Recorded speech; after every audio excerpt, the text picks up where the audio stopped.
A winning week for Pete Prisco. He was on the money. Let's see if he can keep it going. A couple of teams that need to get it going, Denver and San Fran. What do you think going into this game, Pete? Well, Denver was a disaster last week against Oakland, and San Francisco hasn't played very well, but they're at home. I think Denver can't stop anybody. I think the 49ers will be able to run the football, control the clock.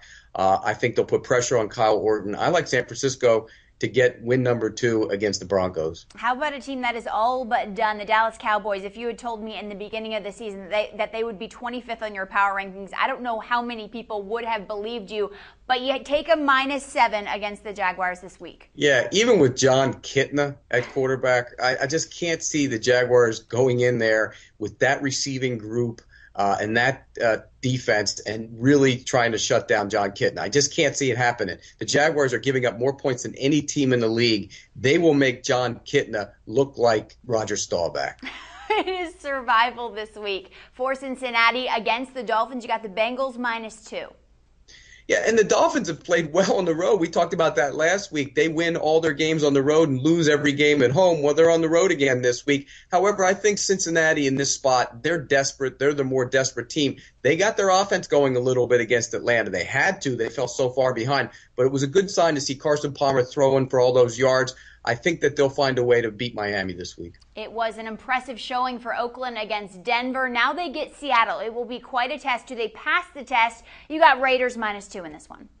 When the season began, I put Oakland in the playoffs, and everybody thought I was nuts. Now I might not be so nutty. I mean, they really look good at Denver.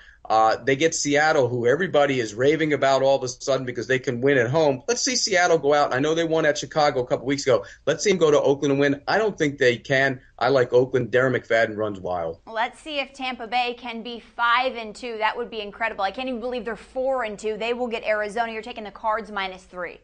Yeah, I just think long trip west, how good are the Bucs really? A couple of times they've stepped up in competition. They haven't played very well. I worry about this team going on a long trip. They're young. They're inexperienced. Arizona has to have the game no matter who plays quarterback. I like Arizona in the game. Finally, Pete, you're taking an underdog. As we look at the rest of your picks, you got Minnesota +6 against New England, and then you take the Jets and Green Bay. Well, my ankle might hurt, and I might not play, so I'm not real sure about that one. My streak might end. You know who that is, of course, obviously. I based that pick on him playing because I do think he's going to play. I think there's been so much. This guy's got more drama than Lady Gaga. I mean, it's unbelievable. I think he plays. I think they stick around. New England's good. Are they 6 points better than the Minnesota Vikings? I'm not sure about that. Okay, what about Green Bay and the Jets? Who do you have in this one? Well, look, the Green Bay can't stop the run. The Jets run. That's what they do. Mark Sanchez still isn't completing a lot of passes, but we know they're going to run. Green Bay can't stop the run. They struggled on defense last week against Minnesota. They've struggled against the run all year. I think the Jets run the football, keep the ball out of Aaron Rodgers' hands, and they win that game by a touchdown or more. Pete Prisco, NFL columnist, he is in for another winning week. We'll talk to you next week on Pete's Picks.